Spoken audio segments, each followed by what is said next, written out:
Students, अभी जो slide आपके सामने आपको नज़र आ रही है, उसमें आपको नज़र आ रहा है कि लिखा हुआ मैंने कि जी कौन सा सवाल आएगा कहाँ से और मैट्रिक के बोर्ड के इम्तहानात के मुतलिक अहम मालूमात।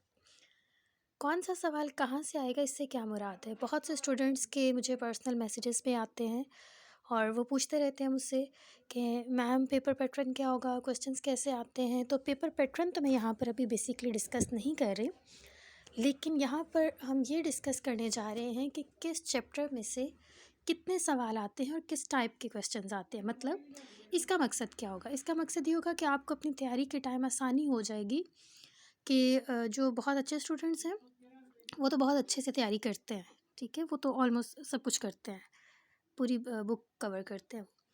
लेकिन कुछ स्टूडेंट्स ऐसे होते हैं जो कि सीरियस होते हैं साल के एंड पे आकर, और तब तक टाइम बहुत गुजर चुका होता है और पूरी बुक को जो है उस टाइम पर कवर कर पाना बहुत डिफ़िकल्ट हो जाता है। तो ऐसे स्टूडेंट्स के लिए मैंने प्रॉपर इस चीज़ को तैयार किया है कि आपको ये बताया जा सके कि कितना कंटेंट किस चैप्टर में से आएगा, ताकि आप अपनी तैयारी को बेहतर कर सकें और वो स्टूडेंट्स भी जो बहुत अच्छा काम करने वाले हैं वो भी ये देख सकें कि उन्हें किस चैप्टर को बहुत ज़्यादा अच्छे तरीके से प्रिपेयर करना चाहिए, कहाँ से कंटेंट ज़्यादा आएगा। तो आइए स्टार्ट करते हैं। तो फर्स्ट जो सब्जेक्ट मैंने चूज़ किया है वो है केमिस्ट्री, क्लास 10th की। तो क्लास 10th की केमिस्ट्री जो है, अभी हम ये देखेंगे कि अभी जो आपके एग्ज़ाम्स होने हैं, जो हम बहुत से स्टूडेंट्स दुआएं भी कर रहे हैं और एक्सपेक्ट भी कर रहे हैं, लेकिन गवर्नमेंट जो है बिल्कुल सुनने में नहीं आ रही और कुछ भी ऐसा नहीं होने वाला फ़िलहाल तक तो, कि पेपर्स आपके कैंसिल हो रहे हैं। बार बार आप लोग भी न्यूज़ सुनते हैं, ऐसा कुछ नहीं होगा, पेपर्स आपको देने ही पड़ेंगे, लिहाजा पढ़ लें तो ज़्यादा बेहतर है। तो केमिस्ट्री की तरफ चलते हैं। चैप्टर 9 आपका पहला चैप्टर जो है बुक 10th की बुक का, वो चैप्टर 9 है। चैप्टर 9 में से आपके आने हैं जी 2 MCQs और शॉर्ट क्वेश्चंस आपके इस चैप्टर में से आने हैं 3। 2 MCQs और 3 शॉर्ट क्वेश्चंस आने हैं, और लॉन्ग क्वेश्चन इस चैप्टर में से कोई एक्सपेक्टेड नहीं है। 3 शॉर्ट क्वेश्चंस का मतलब है कि 6 नंबर के शॉर्ट क्वेश्चंस आपको इस चैप्टर में से आने हैं और 2 नंबर के MCQs, मतलब 8 नंबर का जो पेपर है वो आपका 9वें चैप्टर में से आना है। होपफुली आपको इस टेबल की समझ आ रही है जैसे मैं बता रही हूँ।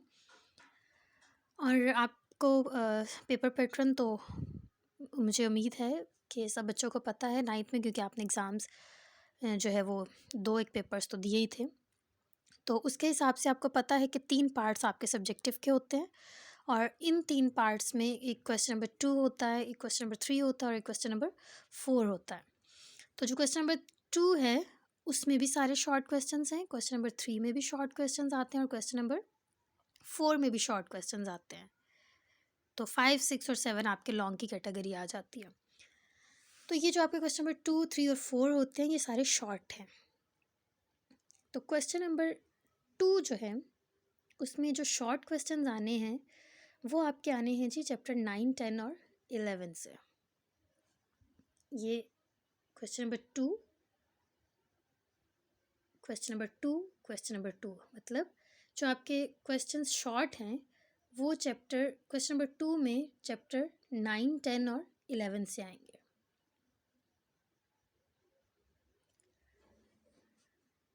चैप्टर 10 की तरफ अगर हम चलें तो आपको एक MCQ वहाँ से आएगा, मल्टीपल चॉइस क्वेश्चन सिर्फ एक आना है। शॉर्ट क्वेश्चंस इस चैप्टर में से भी 3 ही आएंगे और क्वेश्चन नंबर 2 तो ऑलरेडी मैं आपको बता चुकी हूँ कि क्वेश्चन नंबर 2 होगा। दूसरा क्वेश्चन नंबर 2 में से जो है वो 11वें चैप्टर में से भी आएगा, यहाँ से भी एक ही MCQ आना है और यहाँ से शॉर्ट क्वेश्चंस आपके आने हैं 2। टेक्निकल जो चीज़ है बेसिकली वो है लॉन्ग क्वेश्चंस के साथ हमें कैसे डील करना है, उसकी तरफ अभी चलते हैं। तो लॉन्ग क्वेश्चन अब आप देखें यहाँ पर सामने लिखा हुआ है, ये LQ stands for long questions. तो क्वेश्चन नंबर 5, 6 और 7 ये आपके लॉन्ग क्वेश्चंस होंगे और लॉन्ग क्वेश्चंस जो 5, 6 और 7 हैं, इनके फर्दर 2 पार्ट्स होंगे। मतलब क्वेश्चन नंबर 5 का ए और बी, क्वेश्चन नंबर 6 का ए और बी, और क्वेश्चन नंबर 7 का भी ए और बी होगा। अगर आपने क्वेश्चन नंबर 5 का ए किया है और क्वेश्चन नंबर 5 का बी नहीं किया, तो आपका क्वेश्चन कंप्लीट नहीं होगा। तो आपको क्वेश्चन 5 का ए भी करना है, बी भी करना है, तो आपका एक सवाल कंप्लीट होगा। अब यहाँ पर थोड़ी सी टेक्निकल चीज़ है, उसको देख लेते हैं कि क्वेश्चन नंबर 5 का जो ए पार्ट है वो आना है आपका चैप्टर 10 से, और जबकि क्वेश्चन नंबर 5 का जो बी पार्ट है वो आपका आना है चैप्टर 12 से। मतलब अगर आपको 5वां सवाल करना है, लॉन्ग क्वेश्चन नंबर 5 करना है, तो उसके लिए आपका चैप्टर 10 और 12 दोनों तैयार होंगे, तो आप क्वेश्चन नंबर 5 लॉन्ग कर पाएंगे, उसके ए और बी दोनों पार्ट्स। इसी तरह से अगर लॉन्ग क्वेश्चंस, बाकी स्कीम तो होपफुली आप ये इस टेबल से देख लेंगे कि कहाँ से कितने एमसीक्यूज़ आने हैं, कितने शॉर्ट आने हैं। लॉन्ग के लिए थोड़ा सा मैं आपको गाइड कर रही हूँ कि अगर आपको क्वेश्चन नंबर 6 करना है, तो उसके लिए आपका चैप्टर 11 और चैप्टर 13 दोनों तैयार होने चाहिए। Hopefully you are getting my point. अगर आप ऐसा करते हैं कि आप चैप्टर 10 रेडी कर लेते हैं, चैप्टर 11 रेडी कर लेते हैं, लेकिन 12 और 13 नहीं करते, तो आप आधे क्वेश्चन ही अटैम्प्ट कर पाएंगे। आप सिर्फ क्वेश्चन 5 का ए पार्ट कर पाएंगे और क्वेश्चन 6 का ए पार्ट कर पाएंगे, अगर आपने 10वां और 11वां चैप्टर प्रिपेयर किया। अगर आपने 12वां और 13वां नहीं किया, तो आप आधे आधे सवाल कर पाएंगे। तो अगर आपको लॉन्ग क्वेश्चन 5 करना है, तो उसके लिए आपका चैप्टर 10 और 12 दोनों प्रिपेयर होने चाहिए, और क्वेश्चन नंबर 6 करने के लिए आपको चैप्टर 11 और चैप्टर 13 दोनों प्रिपेयर होने चाहिए। और चैप्टर जो क्वेश्चन नंबर 7 है वो आपका आना है 14 और 15 में से। ए पार्ट आपका आएगा चैप्टर 14 में से, और बी पार्ट आपका आएगा चैप्टर 15 में से। और चैप्टर 16 में कोई लॉन्ग क्वेश्चन नहीं है। मतलब अगर आप लॉन्ग क्वेश्चंस याद करने में इंटरेस्टेड नहीं हैं, तो चैप्टर 9 और चैप्टर 16 को स्किप किया जा सकता है, लेकिन आप चैप्टर 10 से लेकर 15 तक किसी को स्किप नहीं कर सकते। स्किप तो बेसिकली किसी को भी नहीं करना चाहिए, क्योंकि बेस से स्टार्ट करके एंड तक आएंगे तो आपकी अच्छी लर्निंग होगी। लेकिन मैं उन स्टूडेंट्स के लिए कह रही हूँ जो स्टिल सीरियस नहीं हैं, काइंडली वो इस पैटर्न को देखें और कम से कम इतना सीरियस ज़रूर हो जाएं कि आप अपने एग्ज़ाम्स को पास कर सकें। तो केमिस्ट्री का मैं उम्मीद कर सकती हूँ कि आप लोगों को इसकी समझ आ गई है। मूव करते हैं नेक्स्ट सब्जेक्ट की तरफ। जी, बायोलॉजी क्लास 10th की। इसमें भी सेम बाकी चीज़ें तो आप लोगों को समझ आ जाएंगी। टेबल से आप अपने पास नोट डाउन कर सकते हैं कि कितने एमसीक्यूज़ आने हैं, कितने शॉर्ट क्वेश्चंस आने हैं। लेकिन लॉन्ग के बारे में फिर देख लेते हैं ज़रा कि चैप्टर 10, ये यहाँ कोई लॉन्ग क्वेश्चन नहीं है। चैप्टर 15 और 16 में कोई लॉन्ग क्वेश्चन नहीं है।